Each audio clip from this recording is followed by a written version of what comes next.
Ravi de vous retrouver pour le tour d'horizon de l'actualité cette mi-journée sur Canal 3 Bénin. Une session d'information qui sera largement consacrée à la crise sanitaire mondiale liée au coronavirus. Voici le sommaire. La pandémie du coronavirus, dont les mesures de lutte touchent tous les secteurs d'activité ou presque. Dans ce journal, nous ferons une incursion dans le monde du showbiz où artistes et promoteurs voient désormais inexistants les gains qu'ils empochaient, ce qui rend leur quotidien assez délicat et les plonge dans la nuit. Ici, nos guides en ont Asionbon Kanya Asionbon et Elvis Tonoukoin. Au Bénin, une partie du monde scolaire et universitaire reprend le chemin de l'école dès le 11 mai prochain, après bien sûr quelques semaines de restrictions dues à la lutte contre le Covid-19. La décision a été prise par les membres du gouvernement au cours de leur conclave hebdomadaire tenu hier, mercredi. Le cordon sanitaire, lui, sera levé à la veille, c'est-à-dire le 10 mai prochain, nous dira le porte-parole de l'exécutif dans cette édition. Et puis assistance avec le Rotary Club International et l'Assemblée nationale du Bénin qui apportent aussi leur contribution à la riposte contre le coronavirus. L'organisation internationale et la représentation nationale ont fait don d'un important lot de matériels médicaux et d'enveloppes financières au gouvernement, dont reçu hier mercredi par le ministère de la Santé. Voilà pour le sommaire. Bien bonjour et bienvenue aux 13h. Au Bénin, les mesures prises pour une lutte efficace contre le coronavirus touchent tous les secteurs d'activité ou presque. Dans le monde du showbiz, par exemple, artistes et promoteurs voient désormais inexistants les gains qu'ils empochaient, ce qui rend leur quotidien assez délicat et les plonge même dans la nuit. C'est un constat signé Asionbon Kanya Asionbon et Elvis Tonoukoin. Covid, arrête le mal que tu fais. Le coronavirus affecte jusqu'aux bourses des artistes. Pour ces communales, pas la trace du moindre artiste. C'est une perte énorme pour ces actes culturels.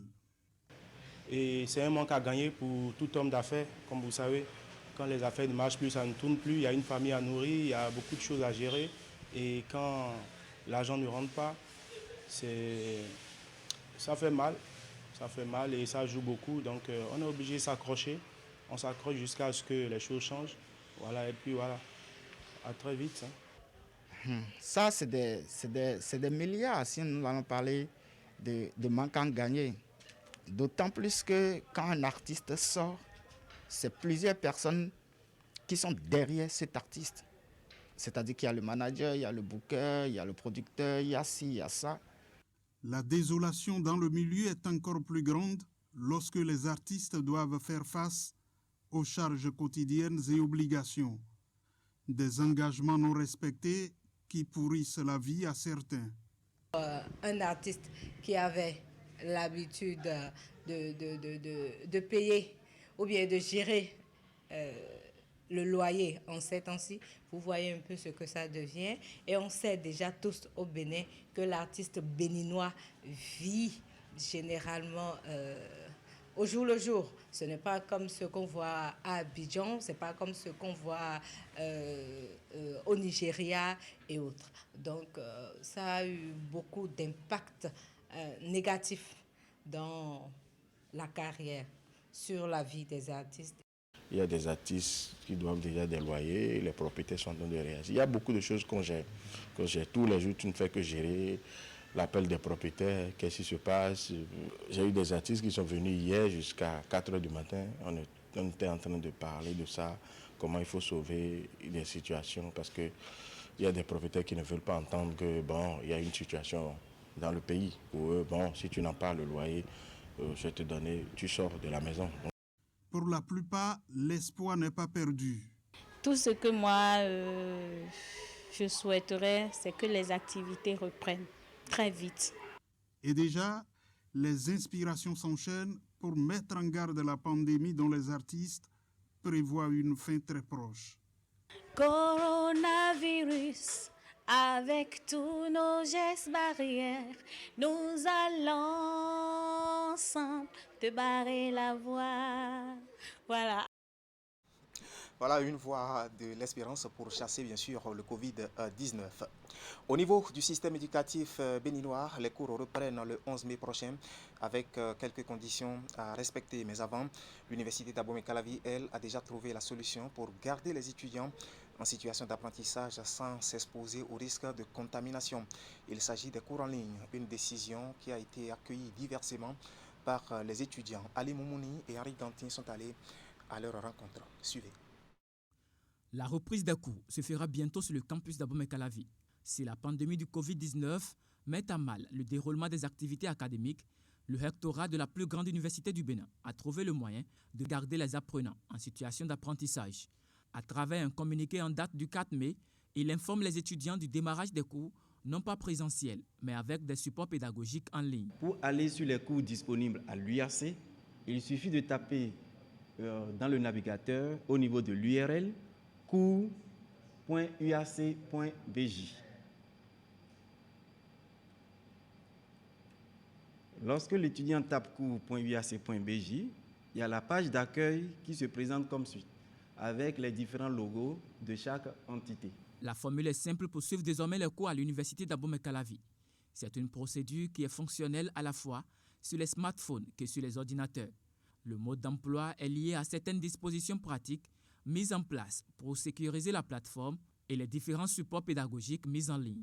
Il y a les étudiants régulièrement inscrits qui peuvent y accéder. C'est pourquoi il y a quelques barrières pour permettre à ceux qui méritent de suivre le cours de le suivre, puisque ce n'est pas ouvert à tout le monde.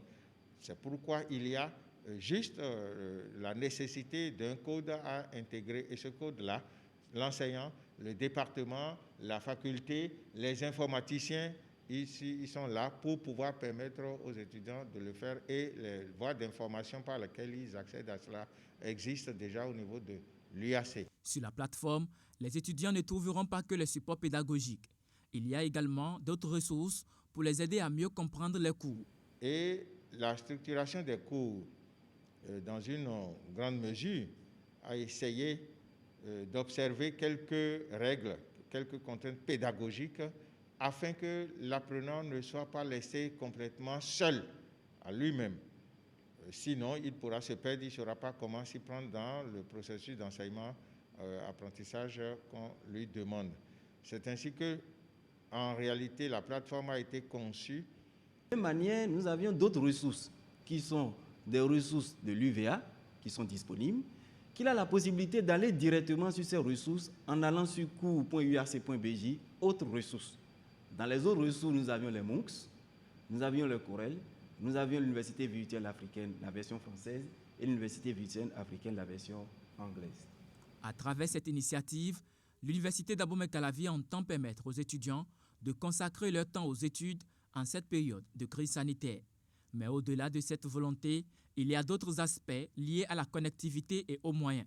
Sur ce, les appréciations des étudiants sont mitigées. Le recteur y fait de son mieux pour que tout aille bien, mais avec cette initiative, est-ce qu'on peut bien cerner les cours pour composer ou que je ne sais pas comment est-ce que ça se fera. Mais pour mon cas, je ne peux pas supporter. Je ne peux pas parce que je n'ai pas les moyens nécessaires. Et tout se passe pratiquement en ligne maintenant. Tous les jeunes, tout le monde est en ligne. Vieux, jeunes, tout le monde. Nous sommes dans le monde digital maintenant. Donc je crois que c'est dans la droite ligne des choses. Ça ne posera pas de problème. Je ne suis pas du tout d'avis, sinon, étudiants que nous sommes ne sommes pas au même niveau. Il y a des étudiants parmi nous qui n'ont pas un portable Android, raison pour laquelle le cours en ligne est un peu difficile à mon niveau. Toutefois, selon le communiqué du rectorat du campus d'Abomey-Calavi, il est annoncé la programmation des cours présentiels dans le strict respect des règles de prévention du Covid-19. Et avec la massification des cours, l'université prévoit des rencontres par groupe d'étudiants. Voilà, face à cette décision des cours en ligne, des interrogations subsistent donc.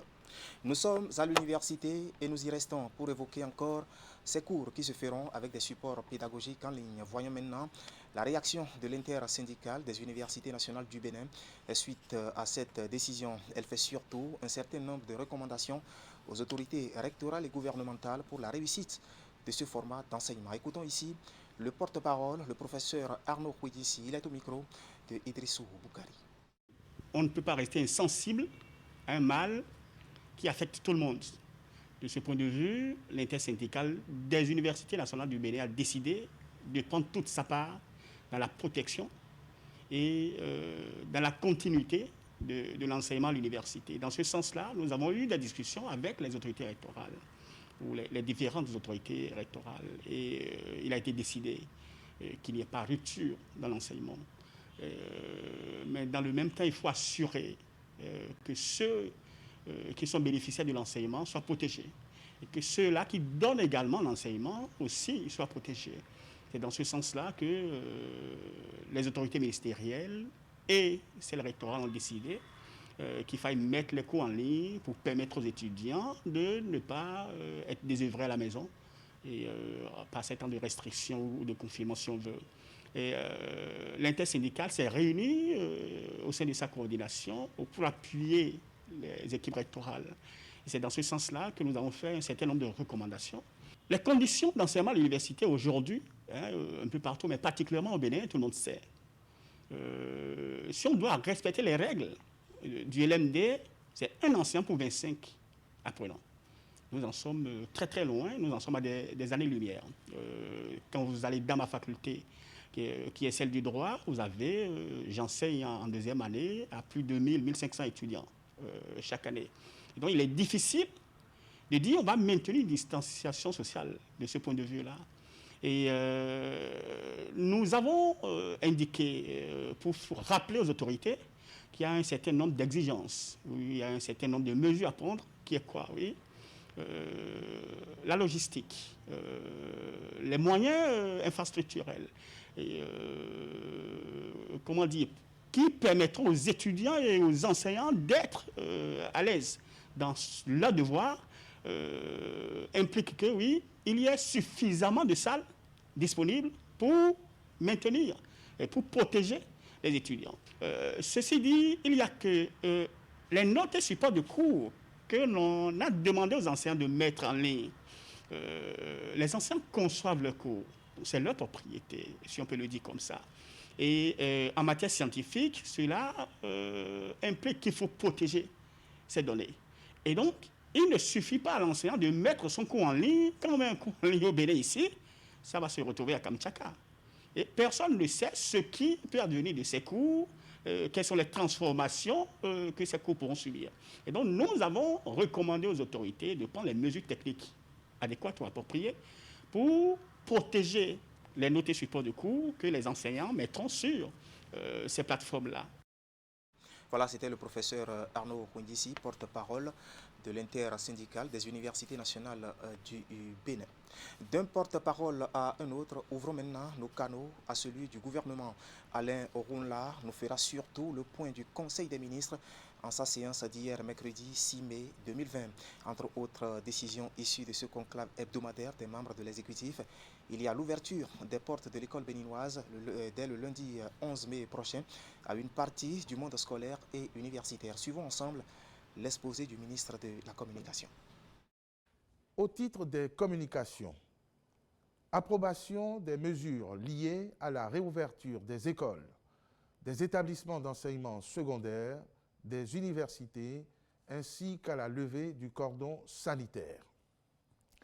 Après une évaluation des mesures mises en œuvre dans le cadre de la lutte contre la pandémie de Covid-19, il s'est avéré nécessaire de favoriser le retour progressif au cours normal de la vie et des activités économiques. Ainsi, le gouvernement a fait l'option d'assouplir la mesure de limitation de la mobilité des personnes en levant le cordon sanitaire en place, puis d'autoriser la reprise des cours dans les établissements d'enseignement, de formation et de recherche, ainsi que les universités, conformément au calendrier scolaire tel que réaménagé le 8 avril 2020.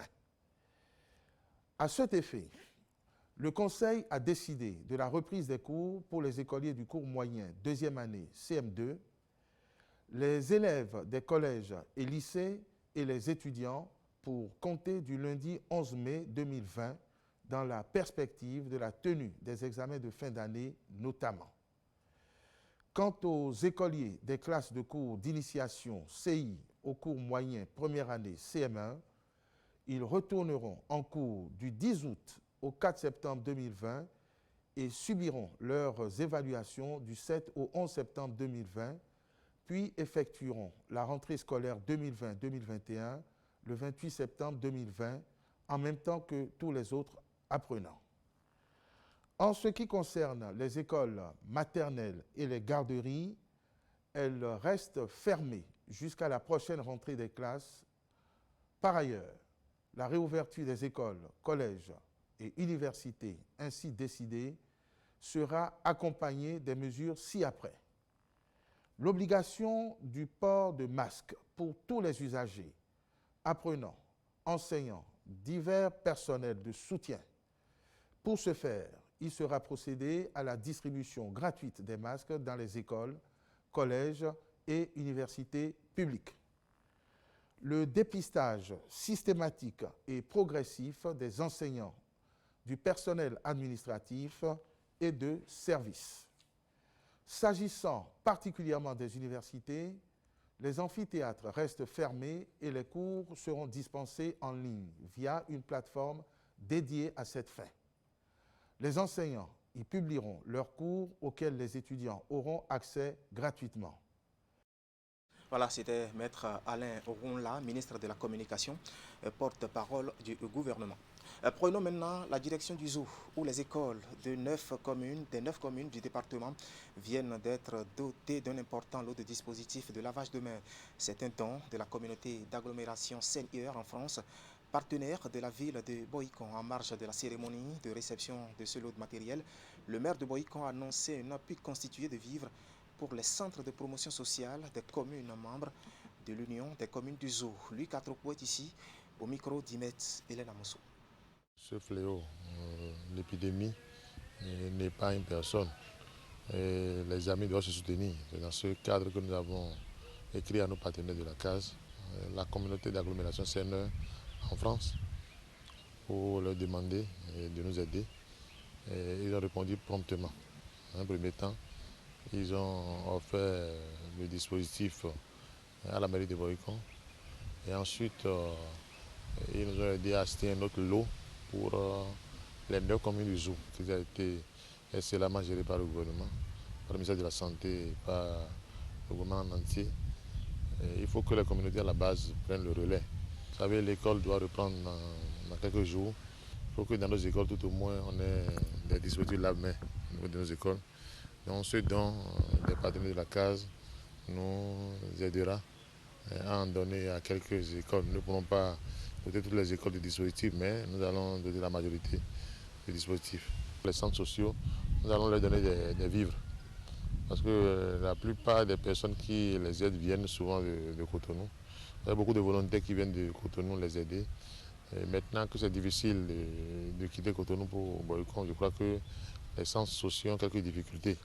En attendant que le dispositif ne soit levé, la mairie va leur venir en aide pour que ces âmes fragiles ne meurent pas de faim. Oui, on va les aider en attendant que les barrières soient levées. Des gestes d'assistance toujours pour la riposte contre le coronavirus. Le Rotary Club International et l'Assemblée nationale du Bénin viennent aussi d'apporter leur contribution. C'est à travers des dons en nature et une enveloppe financière, dont reçus hier mercredi par le ministère de la Santé sous les yeux de nos reporters Ulrich Gaba et Henri Gantine. Regardez. La solidarité nationale autour du coronavirus continue de drainer du soutien vers le ministère de la Santé. Rotary International rentre dans la danse avec des équipements et autres intrants médicaux d'une valeur de 25 millions de francs CFA. Notre action de ce jour se place dans l'axe stratégique du Rotary dénommé « Prévention et traitement des maladies ». En ce jour, nous nous engageons auprès du gouvernement de la République du Bénin pour nous concentrer également sur l'éducation sanitaire et la mise en œuvre des gestes barrières au fin de stopper la propagation du coronavirus. Je voudrais très sincèrement vous remercier. Vous remercier pour votre geste de générosité. Vous remercier pour votre geste de solidarité votre geste d'humanisme. Vous remercier aussi pour avoir su choisir les intrants dont nous avions vraiment besoin. L'Assemblée nationale accompagne aussi la riposte du gouvernement contre la Covid-19. Une délégation du bureau parlementaire porte ici le message de la représentation nationale. 20 millions de francs CFA pour permettre au gouvernement de poursuivre efficacement sa lutte contre le coronavirus. Au nom des 83 députés de la 8e législature et au nom de son président, le président Vlavonou Louis, nous tenons à vous féliciter. À vous féliciter parce que si vraiment il fallait élire un homme de l'année, je crois que vous seriez l'homme. On vous a vu sur tous les fronts. Et aussi dit nos mots d'encouragement à l'égard du gouvernement et particulièrement à son chef, le président de la République, le président Patrice Talon, pour les mesures vraiment audacieuses prises pour limiter la propagation du virus. Les représentants du peuple sont venus soutenir le peuple. En effet, à travers le geste que vous posez cet après-midi, la représentation nationale a voulu montrer sa solidarité envers le peuple qu'il a élu. Je voudrais, en ce sens, au nom du chef de l'État, le président Patrice Talon, au nom du gouvernement et de ce peuple que vous représentez si bien, vous dire merci. Merci pour ce geste, qui est un geste à point pour accompagner les efforts du gouvernement dans la lutte contre la pandémie du coronavirus. D'autres donateurs étaient également au ministère de la Santé pour accompagner le gouvernement dans sa politique de riposte nationale contre la Covid-19. Un geste fort simple mais symbolique au regard de la fibre patriotique exprimée par ces jeunes qui, malgré leurs maigres moyens, ont décidé de participer à la solidarité nationale contre la pandémie liée au coronavirus. Voilà, nous faisons aussi un clin d'œil à bien d'autres bonnes volontés. À la Société béninoise d'énergie électrique, la gestion de la crise liée au Covid-19 est prise très au sérieux au sommet de la pyramide. Hier, mercredi, le directeur général et quelques membres du comité national mis sur pied pour la circonstance ont effectué une descente dans certaines agences de l'Atlantique et du littoral. Objectif, constater le niveau de la mise en place des dispositifs de lutte contre la pandémie et le respect des gestes barrières aussi bien par le personnel que la clientèle. Compte rendu, Ali Moumouni et Eder Moubavi. Le directeur général de la Société béninoise d'énergie électrique passait au dispositif de contrôle du Covid-19 installé dans l'une des agences du littoral. Nous sommes à la direction SB2E de Ganhi. C'est avec quelques membres du comité national pour la gestion de la crise liée à la pandémie du coronavirus que Jacques Paradis effectue cette tournée dans certaines agences de l'Atlantique et du littoral. Objectif, constater le respect des mesures barrières recommandées. Ce serait mentir que de dire que ça n'a pas été respecté. Ce qu'on a vu ce matin, bien sûr, il y a toujours des zones d'amélioration. Mais dans l'ensemble, toutes les consignes, toutes les recommandations qui ont été données par le comité sont respectées. Et les différents comités régionaux aussi qui nous accompagnent dans cette mission-là importante ont aussi mis en place tout ce qu'il faut pour faire en sorte de respecter l'ensemble des consignes qui ont été données. Après Ganhi, la délégation s'est rendue à Akpakpa. Et comme sur les deux précédents sites, dont celui de Godomé dans l'Atlantique, le constat est le même. Chaque agent qui vient au boulot est muni d'un cache-nez, comme vous le voyez, des gants si sa profession l'impose. Et le système de lavage de mains est automatique. Toute personne qui entre à l'agence, avant d'entrer, la première chose, c'est le lavage des mains. Et après ça, on respecte bien sûr la distance de 1 mètre entre deux personnes. Dans un premier temps, nous avons d'abord mis une partie, 3 sections de l'agence en congé. Les sessions de branchement, la session commerciale, une partie de la session commerciale et la session recouvrement. Et la session dépannage est toujours fonctionnelle, y compris 2 guichets qui viennent tous les jours jusqu'au samedi et les permanences du week-end. Pour cette structure, dont le personnel est régulièrement au contact des populations, d'autres mesures sont prises en dehors des gestes barrières pour lutter contre la propagation de la pandémie dès le début de la crise sanitaire mondiale. Ceci sur recommandation du Comité national de la SB2E pour la gestion de la crise liée au Covid-19. Les décisions qui ont été prises avaient deux volets. Il y avait le premier volet qui était le volet de la santé, donc de mettre en place les moyens pour permettre à nos employés de conserver leur santé, et aussi, parce qu'on côtoie énormément de clients à travers le pays, c'était aussi de ne pas devenir un vecteur de contamination. Donc, tout ce qui a été mis en place, c'était vraiment pour protéger à la fois nos employés, qu'on veut conserver en santé, et aussi la santé des clients en général, la santé du peuple béninois.